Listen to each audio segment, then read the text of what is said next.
Baik, Assalamualaikum warahmatullahi wabarakatuh. Saya Muhammad Jafri. Kembali lagi. Hari ini saya sedang berada di salah satu pemuda Sukabumi, kediaman pemuda Sukabumi yang memiliki hobi tentang budidaya atau pembibitan anggur. Ya. Jadi kita kenalan dulu ya. Assalamualaikum Kang. Ya, benar. Salam masaha, mohon diperkenalkan. Perkenalkan, nama saya Sansan dari komunitas anggur Sukabumi. Saya itu awal pecinta anggur itu sebenarnya dulu kan memang saya awalnya pecinta buah tin ya, menanam buah tin. Kebetulan teman ada yang mengajak. Awal saya nanam anggur impor itu sekitaran akhir 2019. Awal mula saya cuma nanam beberapa varian, Dixon, Haro, sama CRP. Cuma memang dikira itu emang agak sulit. Ternyata saya itu membuahkan sekitar 5-6 bulan udah mulai berbuah. Nah, terus dari situ malah yang dulunya saya nanam buah tin beralih tuh, hampir semua tanaman tin saya ganti dengan anggur-anggur. Dan saya datang-datangan lagi varian-variannya. Sekarang saya di atas rumah sih ini cuma sebagian rostock ya buat batang bawah pembibitan. Ada lagi yang lainnya? Di atas lebih banyak gitu. Ada sebagian di atas, makanya kalau misalkan ini ayo kita di atas aja. Boleh? Kita lihat santai aja. Boleh.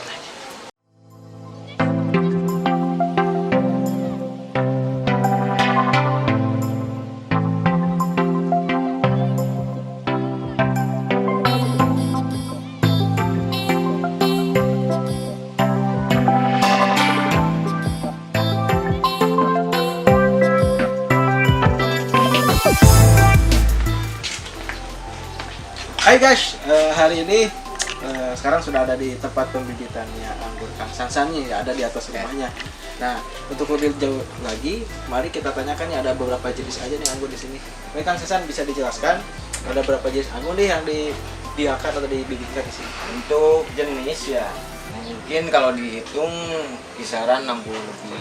60 Ya, kalau jenis di saya ini kebanyakan sih mungkin untuk varian ya lebih banyak di Ukraina. Ya, ada sebagian juga varian-varian Jepang, Rusia, atau memang Amerika juga ada. Berarti rata-rata dari impor semua Kang? Impor, tapi kita sebagian ngedatangin langsung, ada sebagian sih kebanyakan hampir 80% yang udah ada di Indonesia. Nah, karena memang saya juga kebetulan orang baru di komunitas anggur, belum lama lah istilahnya, karena kan anggur-anggur impor itu masuk sekitaran 2015 mungkin ya, awal-awal. Kalau saya kan baru belajar nanam anggur karena memang kebetulan dulunya awalnya kan dari pecinta stroberi, buah tin, terakhir itu kan saya buah tin itu dari 2017 sampai 2019 akhir, ya mungkin awal-awal saya nanam anggur tadi yang cuma 3 varian gitu kan, pertama-tama akhir 2019. Kang, dari tadi kan ada dari Ukraina, Yeah. Jepang, ada jenis atau nama-nama sendiri sih? Ada, misalkan nih salah satunya nih Carnival ya. Oh, ini Kang. Jenisnya CRP atau terkenal dengan CRP. Biasanya dia khasnya kan buahnya agak panjang, lonjong. Tuh ini kebetulan dia lagi mentil. Oh. Tapi dia ntar matangnya merah dia. Merah. Kalau masih muda atau istilahnya belum matang, rata-rata semua hijau. Rata-rata semua hijau. Nah, Oke Kang, untuk pembibitan anggur itu sendiri nih, Ya. persiapan apa aja sih yang dilakukan? biasanya kalau untuk pembibitan ya, karena kebanyakan di anggur itu kita disambung ya, atau grafting atau okulasi namanya. Biasanya disiapkan itu antara satu rootstock nih. Nah guys, ini merupakan salah satu teknik dari pembibitan anggur yang akan disampaikan atau dilakukan oleh Kang Sansan. Nah, bisa dijelaskan Kang cara-caranya seperti apa? Kalau untuk pembibitan anggur impor ya biasanya kita siapkan dulu salah satunya rootstock, boleh dari cutting. Cutting itu istilahnya dari batang potongan yang belum ada berakar, kadang baru berkalus ya, baru pecah-pecah dia sebelum berakar. Ini kan masih ya, kalau di anggur itu ini anggur lokal ya, Isabel ya, batang bawahnya Isabel. Bukan Isabella Kang? Emang Isabella. Oh, Isabella. Nah, cuma posisinya memang kalau di penganggur ini bilangnya lokal itu mungkin udah lama, sebenarnya di Indonesia nggak ada sih yang anggur asli Indonesia. Oh, Ya. iya. Ini bisa dari bumpak anjing atau memang dari rostock yang sudah hidup. Ini juga sama sih lokal, cuma saya hidupkan dulu. Bedanya kalau ini dihidupin dulu nih, udah hidupin tunas, paling ntar disambungnya dari tangkai. atau memang dari entres. Nih keduanya mungkin entres atau skion, istilahnya buat impornya nih. Oh, impornya. Nah ini diambil dari Bukan yang impor, kebutuhannya. bukan Ini impor. salah satunya saya pasang Halloween ya. Halloween. Jenisnya, kalau yang Serem. ini Dixon. Oh, Dixon. Ini buahnya kayak cabe, Oh, panjang-panjang, kayak Panjang-panjang. jari. iya iya. Iya. Jadi disebut Halloween itu karena gitu ya. Memang gitu. Sengaja mungkin penamaannya. April Move gitu. Iya. Kamu sekalian belajar kok, sok aja. Ini Dilihat tuh. paling bahan-bahan yang kita siapin ini ada salah satunya parafilm ya. Oh, itu namanya Kalau di parafilm. anggur buat ngelilit entes atau skion ya. Skion. Biar nggak cepet kering. Oh, Kalau ini grafting tape ya buat ngelilit batang. Biasanya kalau yang dari cutting kita pakainya yang ini. Kalau buat sambung pucuk kita bisa pakai ini juga nih, silet atau cutter atau pisau yang Victorinox yang khusus grafting juga ada. oh ada. Iya, Cuma kalau saya lebih seneng pakai Cutter. cutter sama silet sih. Sekalian kita coba aja ya. ya boleh Kang, Ya. ditunjukkan. Ini untuk biasanya untuk sambung di cutting, usahakan kita cari cutting yang kambiumnya biasanya agak tebal ya.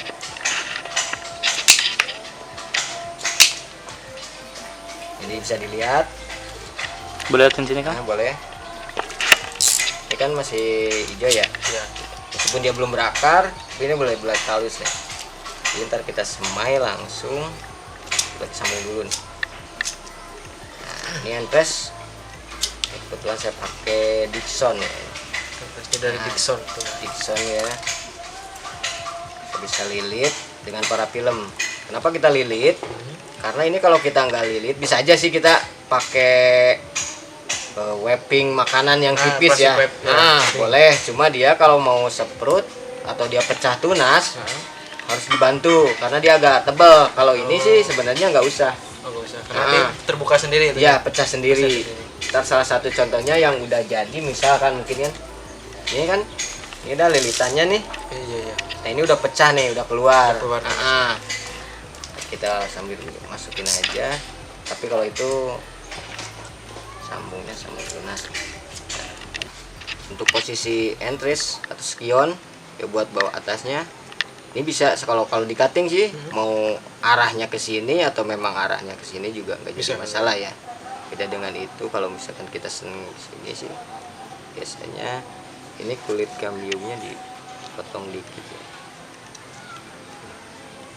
Berarti nyari yang kambiumnya bagus. Iya yang agak tebelan Agak ya. tebal. Nah kalau untuk agung strip bisa pakai wrapping makanan yang dipotong kan karena memang dia agak lebar ya.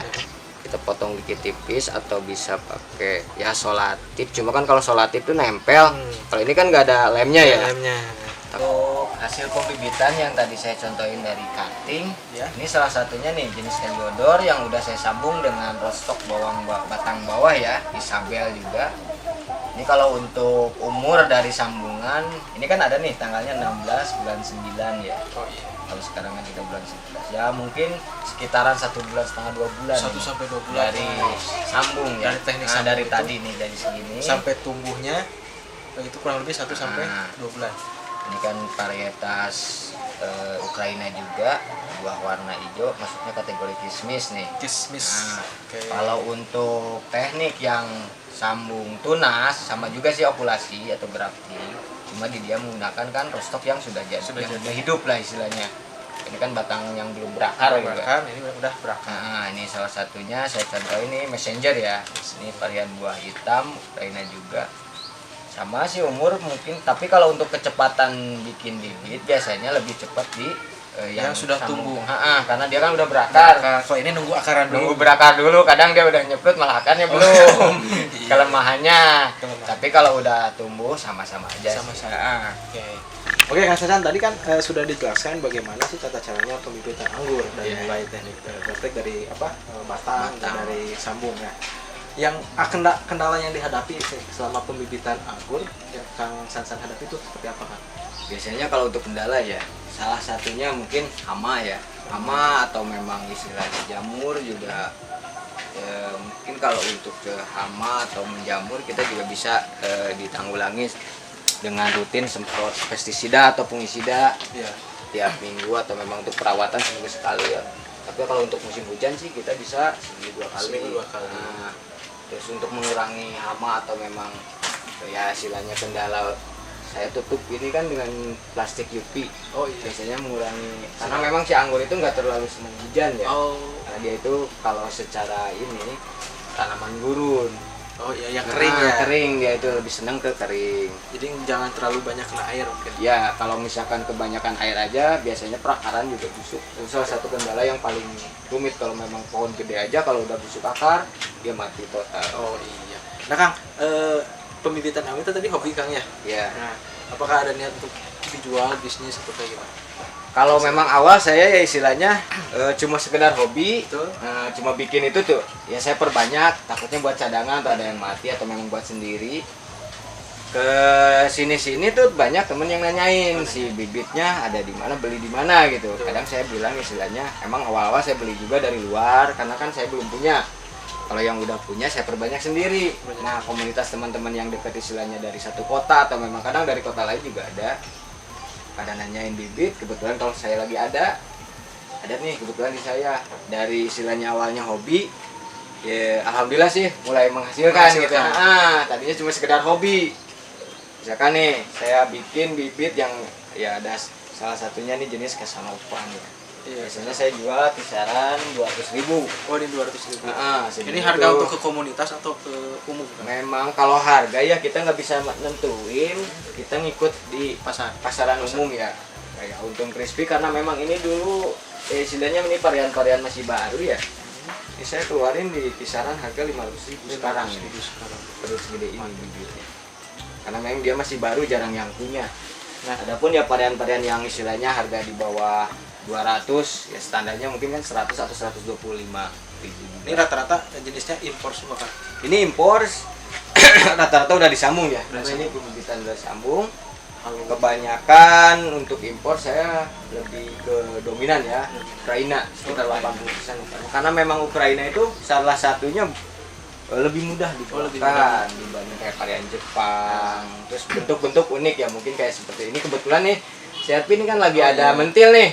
Kan kalau anggur-anggur di kita kadang kan pada bulat-bulat nih. Iya. Ini dia panjang lonjong. Kayak cabai ya, Ah, cabai rawit. kalau ini yang lagi berbunga nih, ini peles, kismis. Dia tipe kismis karena dia kecil-kecil, kadang nggak ada bijinya. Nah Kang, standar yang dari mulai tadi graftir pembibitan Ya. sampai berbuah itu berapa lama sih Kang? Kalau untuk pembuahan ya istilahnya berbuah tiap varian itu ada beda-beda. Beda-beda. Gimana pengejahannya atau dia cepat berbuahnya. Untuk skala-skala varian yang lawas yang cepat berbuah seperti istilahnya Jupiter, Trans, Ninel, Academy, Gospi, Baikonur, Dixon sih itu biasanya kisaran 5-6 bulan ya. 5-6 bulan. 5-6 bulan itu udah bisa dibuahkan meskipun itu belum waktunya sebenarnya. Kalau secara hitungan itu belum waktunya. Cuma kalau kita penasaran gitu itu masih bisa. Masih bisa dibuah. Bisa dibuahkan cepat-cepat. Itu pun kalau pohon atau bibitnya sehat. Iya. Tapi kalau sakit-sakitan kadang 3 bulan masih segede ini gitu kan. Berarti keuntungan di anggur itu kalau misalkan bosen nih bentuknya bisa dirubah atau gimana? Oh, kalau di anggur, Iya. karena kan anggur itu beda dengan kayak pohon. Kalau kita nanam mangga, Ah. udah satu tempat, istilahnya kita nggak bisa bentuk ya, cuma Iya. paling pangkas, pendekin atau panjang aja gitu kan. Kalau di anggur itu kita bisa pakai metode, beberapa metode ya untuk ya kan karena kebetulan saya juga ini lahannya sempit. Kayak ini khusus tabula pot nih, kita bisa. Jadi pembentukannya kayak tabula pot. Oh, di dalam pot. Jadi di dalam pot. Ya istilahnya dengan lahan sempit nih kita bisa pakai tuh. Nanti di rumah yang nggak punya kebun tuh bisa. Cuma lahan cuma 2 meter kali 2 meter tuh di depan rumah, asal yang penting cahaya masuk gitu kan. Jadi teman-teman Mungkin yang para-para juga bisa nih. Ini kan sistem para-para. Kalau teralis kebetulan saya lagi bikin teralis ya, karena memang ini fokus ke ke atas. parah ke atas. Oke guys, nih ada nilai positif yang bisa dipetik dari Kang Sansan ini. Beliau menyampaikan dari pembibitan anggur itu sendiri bisa dimulai dari lahan yang kecil ya, kecil apapun 2 meter misalkan ya Kang ya, Ya. bisa membibitkan atau memulai usaha di bidang pembibitan anggur. Nah, saya ingin tanya nih Kang, dan Akang sendiri nih, ini kan lumayan ya Kang ya. Nah, untuk omset atau penjualan dari pembibitan anggur ini kira-kira gimana Kang itu Kang? Kalau untuk sekarang ya, kalau sekarang ya mungkin omset kita nggak bisa matok berapa ya total istilahnya. Cuma kalau dihitung-hitung rata-rata mungkin sekitaran ya 5 juta per bulan. Per bulan guys, 5 juta. Wih, gaji PNS oleh. Adalah kalau apalagi lo lagi ada orderan-orderan yang buat skala kebun atau memang banyak ya, kadang kan ratusan atau memang buat order-order kayak di Trubus. Itu saya masukin juga. Biasanya kan dia skala ratusan loh. Ratusan. Satu jenis aja bisa 100 loh. Kali 100.000 minimal ya. Enggak, kalau memang ya minimal anggaplah gitu, misalkan 100 per jenis, kadang 500 bibit. Itu kan udah lumayan, beda lagi. Kalau memang ya ini cuma sekedar yang ke rumah, biasanya adalah sekitar mungkin 5 juta bulan. Nah, untuk metode pasarnya sendiri kan selain bibit anggur yang dijual, ya kan? Jual apa aja sih Kang? Kalau untuk Dan ya pasarnya istilahnya- di mana gitu? Kalau untuk pemasaran bibit, kebanyakan kita ya di grup-grup komunitas. Kalau memang sebenarnya untuk menggali potensi di anggur itu selain kita jual bibit atau kita juga bisa menghasilkan dari media juga. Kalau kita kreatif, kita kan banyak yang ya istilahnya media-media yang dipakai itu kayak sekam lah, kulit padi. Itu kan bahan yang jarang dipakai ya. Dibuang Kalau kita mau ada kemauan bisa jadi sekam bakar itu kan nilainya udah beda tuh dengan sekam mentah. Iya. Kalau kita cuma beli sekam mentah cuma 3.000 per karung dari penggilingan, tapi kita bakar atau memang dibikin sekam bakar itu bisa jadi 25.000, 35.000. Atau memang akar humus bambu. Jadi daun bambu yang istilahnya udah lapuk sama akar-akarnya itu kan kalau di ya istilahnya di kampung di kita kalau ada dibuang lah sampah gitu. Itu bisa dimanfaatkan. Bisa dimanfaatkan jadi uang. Nah, kalau misalkan kita mau lah istilahnya ngumpulin, bisa jadi pendapatan juga lumayan tuh. Bisa 20.000 kan per karung atau memang dijual skala banyak ya istilahnya kan lumayan buat pendapatan. Oke guys, ini tadi motivasi yang sangat bagus sendiri ya. Kebanyakan kan media tanam ini dari yang dibuang Kang ya. Iya, rata-rata sih rata-rata yang terbuang. Yang udah lapuk, yang udah sekam, yang udah gak jarang dipakai, kadang kayak pakai kambing itu kan istilahnya di kandang juga dibuang. Bisa fermentasi gitu kan. Kalau beli di tempat bunga lumayan. Lumayan ya. Lumayan. Kalau udah jadi ke tempat bunga itu lumayan. Kalau seplatik kecil itu 10.000 paling juga berapa kilo. Oke. Ini kan motivasi buat teman-teman generasi muda nih. Ya. Yang saat ini kan lagi pandemi ya, di masa pandemi harus ada penguatan motivasi ya di masa dan pasca pandemi, karena kita nggak tahu nih pandemi ini mau sampai kapan ya kan. Tapi kita harus tetap tumbuh dan berkembang. Nah, pesan-pesan dari Kang Sansan nih untuk kaum muda Sukabumi nih bisa disampaikan Kang.